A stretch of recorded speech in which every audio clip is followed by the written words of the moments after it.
tahan. Tahan, tahan. Kita bekerja tetap. Ayo. Gempa Gina. Ini dia bukti gempa. Bergerak-gerak. Masih goyang. Kami ada di lantai 9. Gempa masih goyang-goyang. Wow, kencang ini. Kencang gue masih berjalan. Masih.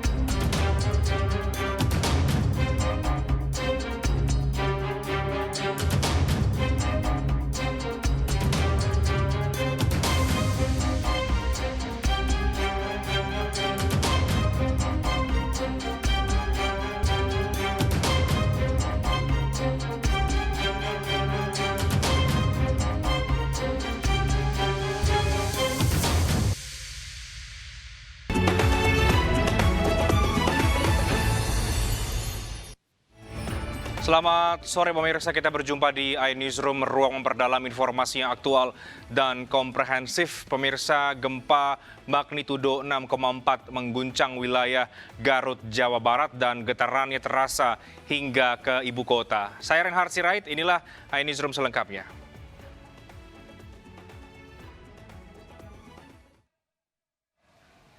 Ya, gempa sebesar magnitudo 6,4 sekitar pukul 16.49 waktu Indonesia Barat mengguncang wilayah Garut, Jawa Barat. Belum dilaporkan adanya korban maupun kerusakan bangunan. BMKG merilis data guncangan gempa sebesar 6,4 magnitudo berpusat di Garut, Jawa Barat dengan kedalaman 118 km. Menurut BMKG, gempa tidak menyebabkan gelombang tsunami. Guncangan gempa juga dirasakan di ibu kota Jakarta dan hingga kini juga belum dilaporkan adanya korban maupun kerusakan bangunan di Garut, Jawa Barat.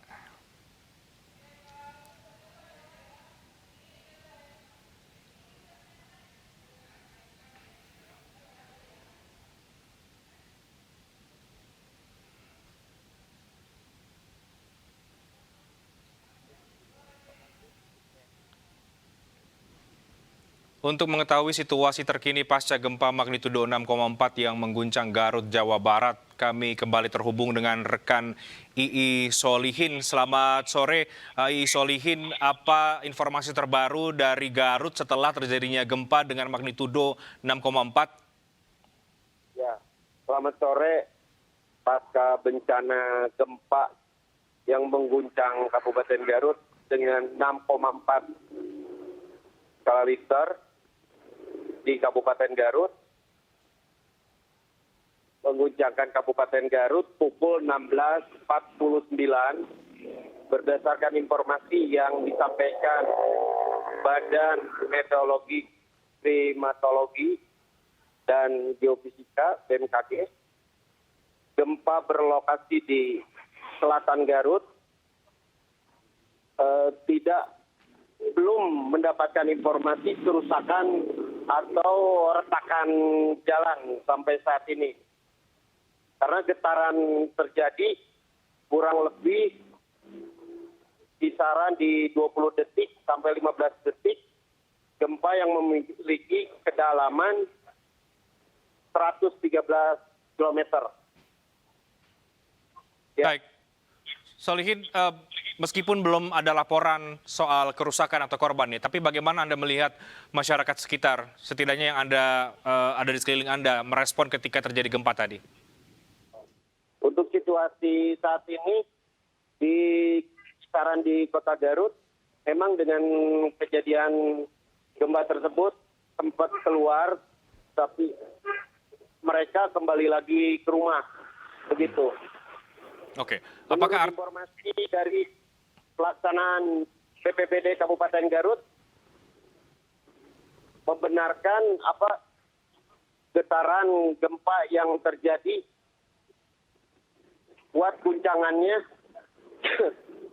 di Kabupaten Garut. Begitu. Baik. Apakah artinya sekarang Anda lihat masyarakat di Garut sendiri sudah kembali ke aktivitas seperti biasa atau masih ada warga yang mungkin takut atau khawatir sehingga memilih untuk berada di luar rumah? Untuk saat ini yang saya terlihat memang situasi mungkin mereka melakukan sholat maghrib dan masuk seperti biasa ke rumah masing-masing. Baik, belum terlihat adanya kepanikan artinya. Adakah imbauan yang Anda sudah dengar atau dapatkan dari pemerintah setempat misalnya? Ya, mungkin dapat informasi dari BPBD tersebut untuk masyarakat kalau bila dapat terjadi lagi gempa mungkin untuk antisipasi keluar rumah. Paling begitu aja imbauannya. Oke. Tadi ketika Dan untuk pihak BPBD ya. melakukan pengecekan dan pemantauan terkait dampak yang diakibatkan oleh guncangan gempa tersebut. Begitu. Oke. Tadi ketika Anda merasakan gempa, seberapa kencang yang dirasakan di Garut sendiri? Karena yang terasa di ibu kota ini cukup terasa. Untuk saya pribadi sendiri memang terasa guncangan tersebut.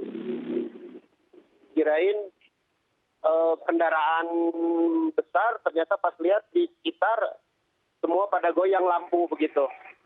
Yang saya rasakan memang nggak terlalu lama lah dengan guncangan tersebut. Oke, tapi sekali lagi sejauh yang Anda lihat, artinya masyarakat sudah kembali ke aktivitas seperti biasa ya? Ya, sudah kembali normal seperti biasa dengan pasca terjadinya gempa di kisaran di kota Garut ini. Oke, apakah sudah ada informasi di mana titik gempa yang disampaikan oleh pihak aparat setempat atau dari pemerintah daerah? Mungkin menurut BMKG di selatannya Kabupaten Garut, tapi pihak BPBD Kabupaten Garut saya lagi mencari informasi mengenai gempa tersebut dan apakah ada kerusakan atau yang lainnya begitu. Oke, dan sejauh ini belum ada laporan ya soal kerusakan dan juga korban. Tentu kita harapkan tidak ada korban dari gempa di Garut ini. Terima kasih I Solihin untuk informasi terbaru dari Anda terkait dengan gempa di Garut. Kami akan terus pantau situasi di sana. Terima kasih. Dan kami kembali terhubung dengan Pak Suko Prayitno Adi, Deputi Geofisika BMKG. Selamat petang, Pak Suko. Selamat petang. Baik, Pak Suko, tadi rekan kami juga melaporkan dari Garut tidak ada laporan soal kerusakan atau mungkin korban ya. Apakah BMKG juga mendapatkan informasi yang sama soal itu, Pak Suko? Baik, ya. Jadi memang kalau dengan 4 skala MMI itu kemungkinan kerusakan itu kecil. Jadi seandainya ada rumah-rumah yang, kecuali rumah yang sudah lapuk, ya, rumah standar-standar aja saya pikir tidak akan terjadi kerusakan. Sehingga, tapi saya melihat tadi informasi dari reporter Anda tadi, luar biasa, masyarakat rupanya sudah mulai paham tentang gempa ya, sudah mulai kembali ke tempat dengan tenang dan sebagainya. Ini adalah sesuatu yang sangat positif untuk warga negara kita yang saudara kita ini sudah sadar betul dengan informasi gempa bumi dan tsunami. Mudah-mudahan ini juga menjadikan contoh dari warga yang lain. Apabila terjadi gempa nggak terlalu besar, ya nggak usah panik, bisa langsung kembali aktivitas dan tidak terlalu berlebihan untuk menyikapi hal-hal seperti ini. Gitu. Oke, baik. Pak Suko, tentu kita bersyukur kalau memang benar tidak ada korban dan juga kerusakan ya. Apa penjelasannya Pak, kalau dari keilmuan Anda mungkin soal gempa yang terjadi di Garut ini, di mana cukup besar, 6,4 magnitudo, tapi tidak terjadi kerusakan yang parah. Apakah karena titik gempanya atau ada penjelasan yang lain? Baik, jadi begini, apabila gempa itu bisa aja magnitudenya 6 lebih, tetapi kan dia berkaitan dengan hipocenter kedalamannya gempa itu sendiri. Semakin dalam gempanya, maka dirasakan ke atasnya semakin kecil. Gitu. Dan dampaknya juga semakin kecil.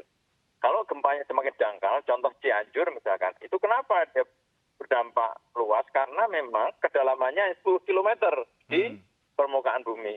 Jadi di bawah sana hanya 10 km. Kalau ini dalam, sehingga rilis energi ke atasnya sudah semakin kecil seperti gempa Garut ini. Sehingga masyarakat tidak perlu terlalu panik, karena nyatanya memang tidak menimbulkan kerusakan. Secara ilmu gitu, Mas. Oke. Pak Suko, yang kami tahu juga bahwa belakangan ini selain tentu kita masih ingat dengan kejadian gempa Cianjur ya, tapi tadi pagi juga ada gempa yang terjadi di Pangandaran dari informasinya. Tadi pun juga kami merasakan getaran gempa itu masih juga terasa. Ini apa penjelasannya ini Pak Suko? Apakah ini bisa dijelaskan secara keilmuan atau seperti apa? Ini juga penting untuk mengedukasi kepada masyarakat, Pak.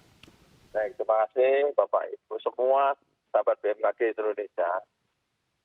Indonesia adalah memang salah satu daerah rawan bencana di dunia, khususnya gempa bumi ya, karena kita terletak pada cincin api lah. Di situ ada pertemuan beberapa lempeng yang mengakibatkan adanya aktivitas tektonik yang cukup tinggi. Bahkan setiap hari pun, kalau Bapak Ibu mengetahui, setiap hari terjadi gempa ini. Hanya tidak dirasakan oleh kita, tapi dirasakan oleh alat kita. Bahkan ratusan, bisa jadi ribuan gitu ya.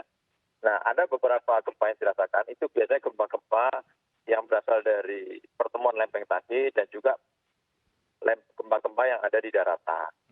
Nah, yang paling penting menurut saya adalah bagaimana kita mencikapi ini dengan pembelajaran kita semuanya. Jadi masyarakat mulai memahami bagaimana karakteristik gempa bumi tadi. Misalkan sebelum terjadi bencana gempa, bahwa kita sadar kita lokasi gempa, maka kita membangun yang benar sesuai dengan bangunan tahan gempa. Kemudian jangan membangun di lereng-lereng yang terjal. Bangunlah di tempat yang agak datar, yang memungkinkan tidak terjadi longsoran apabila terjadi gempa bumi. Terus kemudian kita juga bagaimana cara menyelamatkan apabila terjadi gempa bumi. Jadi persiapan jauh lebih penting. Edukasi kepada masyarakat, mulai dari tingkat SD sampai perguruan tinggi, bahkan di kampung-kampung kita coba edukasi. Dan kami sudah melakukan itu BMKG ya, bekerja sama dengan BPBD di setiap daerah dan seterusnya. Gitu, Mas. Baik, apakah sudah ada informasi Pak dari BMKG apa penyebab gempa di Cianjur ini? Maksud kami di Garut ya. Apakah ini karena pergeseran lempeng yang sama, sesar yang sama dengan yang terjadi di Cianjur atau ini berbeda? Baik, gempa yang terjadi saat ini tadi sore itu tidak ada kaitan dengan Garut ya. Karena yang di sana aktivitasnya adalah sesar lokal yang berada di sekitar Garut.